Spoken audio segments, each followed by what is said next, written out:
नमस्कार, स्वागत है आप सभी का। आप देख रहे हैं केएस न्यूज इंडिया। आइए नजर डालते हैं आज की खबरों पर। शुक्रवार को मुजफ्फरनगर में समाज कल्याण विभाग द्वारा समाज के विभिन्न वर्गों की सहायता हेतु निर्मित सक्षम पोर्टल को जिलाधिकारी ने किया लॉन्च। गुरुवार को नववर्ष की पूर्व संध्या पर नगर में आयोजित सत्संग में समाजसेवी मनीष चौधरी ने की मुख्य अतिथि के रूप में शिरकत। शुक्रवार को मुजफ्फरनगर में आम आदमी पार्टी के वरिष्ठ जिला उपाध्यक्ष ने मीडिया से मुखातिब होकर की अपनी पार्टी के विकास कार्यों की चर्चा। शुक्रवार को नववर्ष के अवसर पर नगर में नगर पालिका के किराएदार व्यापारियों व पालिका बोर्ड के बीच चल रहे गतिरोध का सकारात्मक हल निकलने की ओर अग्रसर होने पर सिटी मजिस्ट्रेट का किया गया आभार।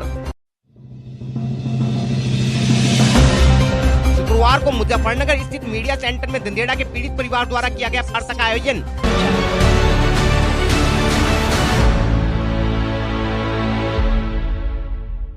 और अब खबरें विस्तार के साथ। शुक्रवार को मुजफ्फरनगर में जिलाधिकारी श्रीमती सेल्वा कुमारी जे ने जनपद के गरीब व बेसहारा बच्चों के अलावा जनपद के किन्नरों, निराश्रित महिलाओं, नशा पीड़ित व्यक्तियों तथा सेक्स वर्करों आदि के जमीनी स्तर को सुधारने एवं उनकी विभिन्न समस्याओं के निराकरण को सुगम बनाने हेतु प्रोबेशन विभाग के सक्षम पोर्टल को लॉन्च किया है।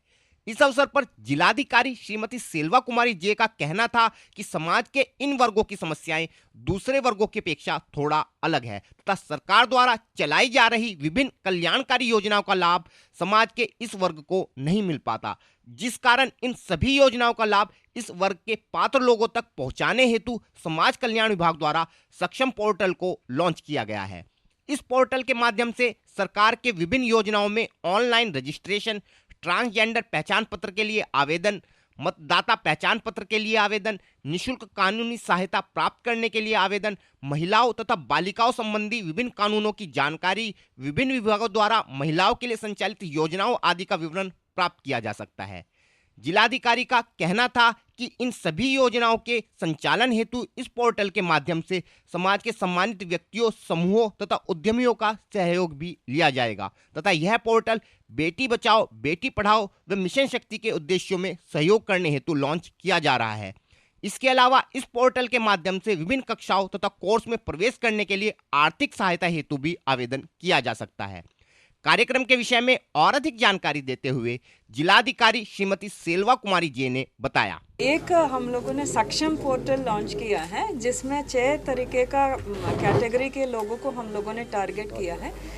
एक तो ट्रांसजेंडर्स हैं, जो डेस्टिट्यूट वीमेन का है, डिसेबल्ड चिल्ड्रन जो 18 साल के नीचे हैं उनको, और सेक्स वर्कर्स, और इस तरह के कैटेगरी के लोग ड्रग एडिक्ट्स हैं, इनका हम लोगों ने टारगेट किया है ताकि इनके लिए जो सेपरेट जो इश्यूज़ हैं, इनका मेंटल हेल्थ इश्यूज़ और एजुकेशन इश्यूज़ और पेंशन और कई चीज़ें अलग है, बाकी लोगों से हट के इनका इश्यूज़ अलग है, ताकि स्पेशल फोकस मिशन शक्ति के तहत हम लोग स्पेशल फोकस इन कैटेगरीज़ के ऊपर कर सकते हैं।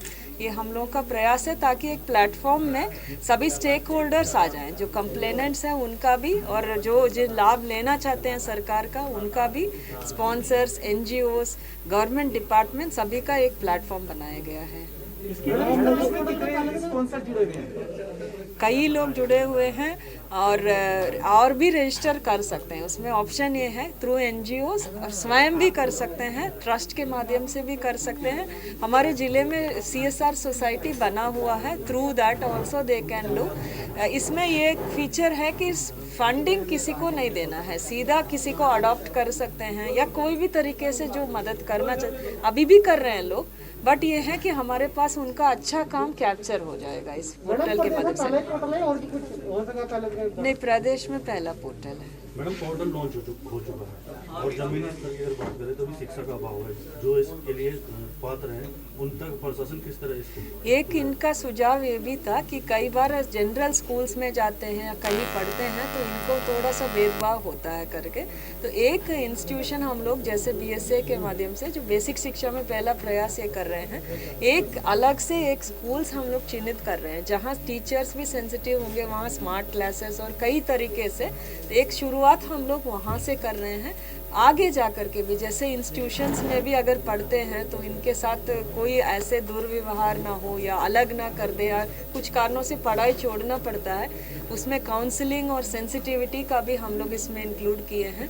स्किल डेवलपमेंट, क्योंकि कई लोग बिजनेस भी करना चाहते हैं, अपने पैर पे खड़े होना चाहते हैं, क्योंकि नौकरी लेने में इनको बहुत प्रॉब्लम्स बता रहे थे, उसमें भी हम लोग इसमें प्रयास किए हैं। तो हर तरीके का we have made a start. तो आगे जा कर के हम लोग प्रयास रहेगा हमेशा, क्योंकि इंटरेक्शन रहता रहेगा तो फिर we will be able to do it. Main ये है कि जो कैटेगरीज हम लोग अलग किए हैं तो इनको इसीलिए अलग देखना पड़ रहा है क्योंकि भेदभाव इनके साथ हो रहा है। तो रिक्वेस्ट पब्लिक से ये है कि सेंसिटिविटी होना चाहिए, कोई भी इस तरह का कोई ऐसे कोई बड़ा चीज़ नहीं है जिसके कारण सोसाइटी से हमको इनको अलग रखने का कोई आवश्यकता है। बस इनको भी समानता के रूप से देखना चाहिए, उनसे व्यवहार रखना चाहिए, बस इतना ही है। नाम से शुरू हुआ है पोर्टल? सक्षम पोर्टल।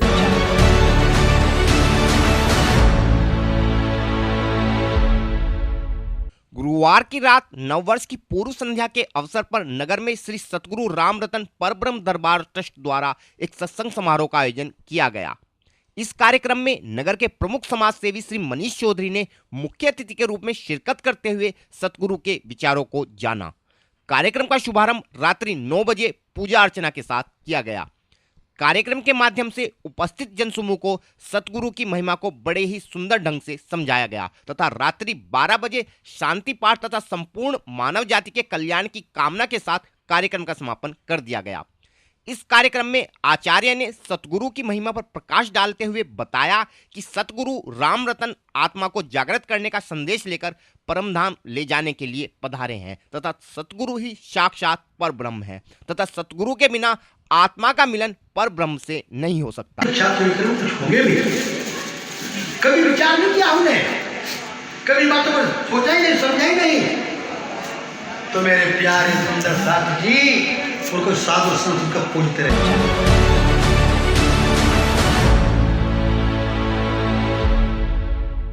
शुक्रवार को मुजफ्फरनगर में आम आदमी पार्टी के वरिष्ठ जिला उपाध्यक्ष श्री रोहन त्यागी तथा जिला महासचिव तसव्वुर हुसैन मीडिया से रूबरू हुए तथा उनकी पार्टी द्वारा दिल्ली में कराए गए विकास कार्यों के विषय में खुलकर चर्चा की।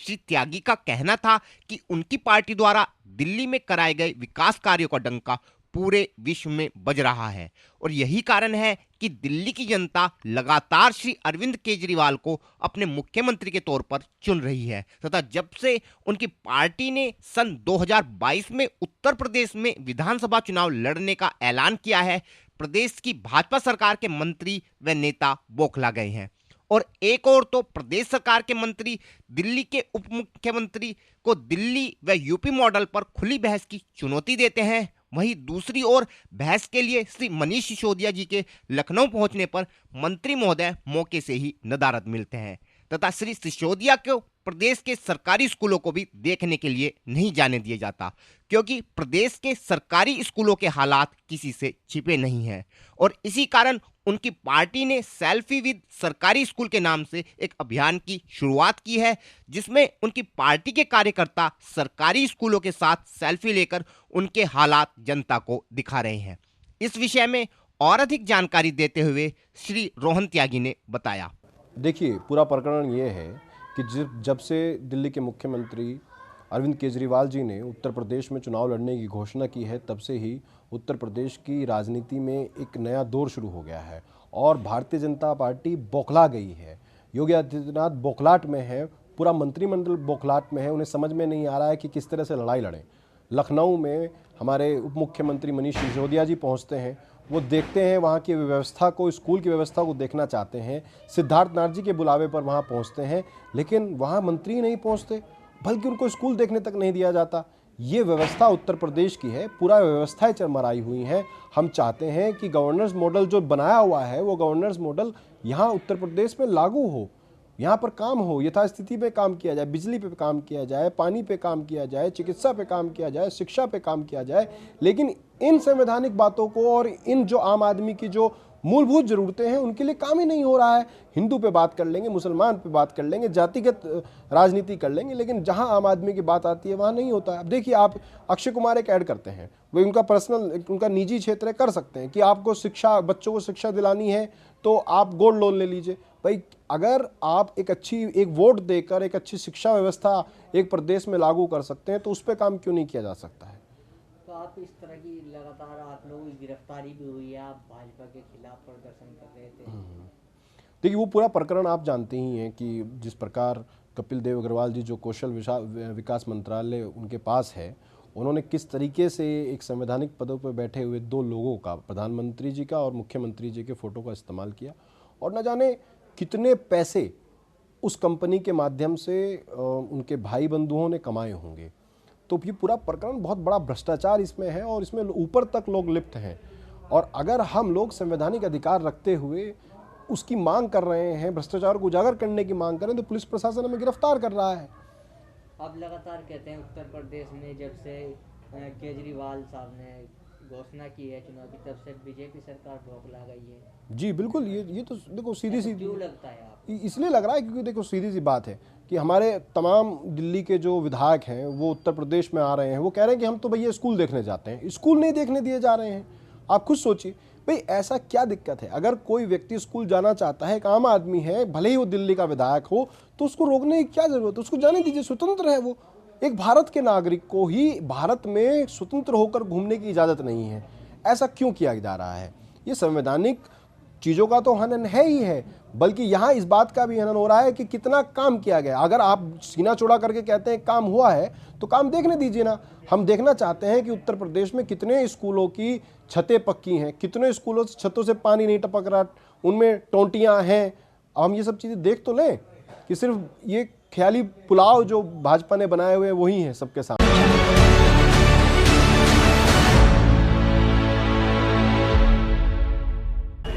वक्त हो चला है केएस न्यूज इंडिया में एक छोटे से ब्रेक का।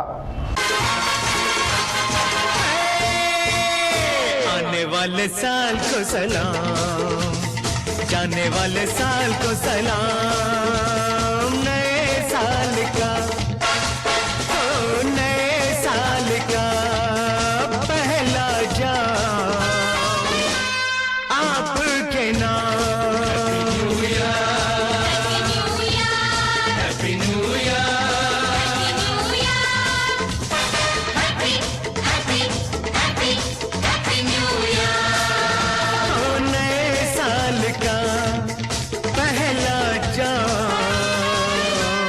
आपके नाम, आपके नाम। हैप्पी न्यू ईयर,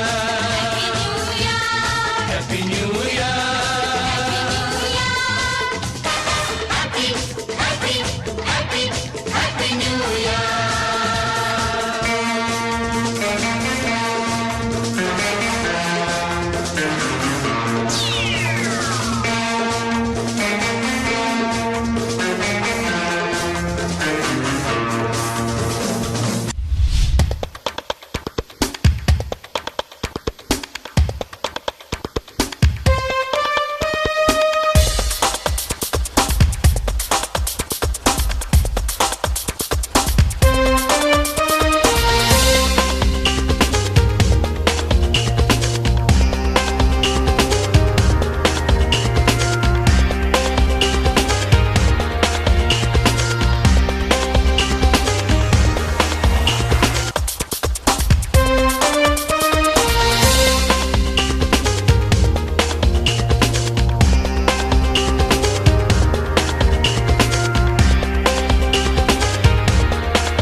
ब्रेक के बाद आप सभी का स्वागत है। शुक्रवार को मुजफ्फरनगर में नववर्ष के अवसर पर जनपद के उद्योग व्यापार संगठन के पदाधिकारियों ने नगर पालिका के किराएदार व्यापारियों तथा पालिका बोर्ड के बीच लंबे समय से किराएदारी को लेकर चल रहे विवाद का हल सकारात्मक तरीके से निकलने की ओर अग्रसर होने पर जनपद के प्रशासनिक तथा पालिका अधिकारियों का धन्यवाद प्रकट किया तथा इस कार्य में महत्वपूर्ण भूमिका निभाने वाले सिटी मजिस्ट्रेट श्री अभिषेक सिंह को भी शॉल उड़ाकर उनका सम्मान किया गया। इस अवसर पर नगर के तुलसी पार्क में आयोजित एक कार्यक्रम के दौरान व्यापारी नेता श्री कृष्ण गोपाल मित्तल ने बताया कि नगर में काफी समय से पालिका के किराएदार व्यापारियों तथा पालिका बोर्ड के बीच किराया बढ़ाने तथा अन्य समस्याओं को लेकर गतिरोध चला आ रहा था, लेकिन पिछले कुछ समय से इस मामले में नगर के प्रशासनिक अधिकारियों द्वारा प्रयास करने पर अब यह मामला सकारात्मक हल निकलने की ओर अग्रसर है और इसी कारण आज नववर्ष के अवसर पर नगर के व्यापारी सिटी मजिस्ट्रेट श्री अभिषेक सिंह का आभार प्रकट करते हुए उन्हें शॉल उड़ाकर सम्मानित कर रहे हैं। इस विषय में और अधिक जानकारी देते हुए श्री कृष्ण गोपाल मित्तल तथा सिटी मजिस्ट्रेट श्री अभिषेक सिंह ने बताया। नव वर्ष की बहुत बहुत शुभकामनाएं। पूरे साल आप हमारे बीच रहें और लोगों को जागृत करते रहें और इसी के साथ साथ नगर पालिका की चेयरमैन उनको भी हमारा बहुत बहुत नव वर्ष में उनके और परिवार को मंगलमय हो। एक साल से जो निरंतर हमारी मांग चली हुई आ रही थी, अब उसकी उम्मीद 99% हमें जाग चुकी है कि ये दुकानदार जो परेशान हो रहे थे, इनका वास्तव में आपकी मीडिया के द्वारा और प्रयास के द्वारा इनका काम सफल हो जाए। इस तरह की समस्या लगातार चली आ रही है। समस्या तो इनसे किराया नहीं ले रहे थे, अनाप शनाप बढ़ाने की बात कर रहे थे, तो कानून के तहत, ऐसा नहीं कि वैसे ही, कानून के तहत ही होगा, शासन आदेश के अनुसार होगा। हमारे शासन आदेश को पता नहीं क्या कारण है, क्यों नहीं लागू करना चाह रहे थे, लेकिन अब वो शासन आदेश ही लागू होंगे। एक तरफा कोई काम नहीं है, शासन आदेश से जो हमने आदेश अब तक, जो हमारे भानु ने, जो हमारे वीरेंद्र जी ने, जो हमारे दुकानदारों ने, राकेश त्यागी ने जो मेहनत की है, और हमारे पास सब कागज हैं। ऐसे नहीं कि हम अंधी लड़ाई लड़ रहे थे, हम कागजों के आधार पर लड़ाई लड़ रहे थे। उसको हमारे सिटी मजिस्ट्रेट साहब ने फॉलो करा और उन्होंने कहा कि ये सब इनके पक्ष में है, इसको लागू किया जाए। हम उनके परिवार को भी नए वर्ष में धन्यवाद देते हैं। देखिए, पूर्व में भी व्यापारी लोगों की समस्याएं जो थी वो किराएदारी को लेकर और सिकमी किराएदारी को लेकर थी और लगातार हम इसमें प्रयासरत हैं। और कल भी एक व्यापारियों के साथ और नगर पालिका के अधिकारियों के साथ एक वार्ता हुई है और सकारात्मक उसमें चीज़ें निकल के सामने आई हैं और मैं उम्मीद करता हूं कि शीघ्र ही हम इनकी समस्याओं का जो भी विधिक समाधान होगा वो कर दिया जाएगा।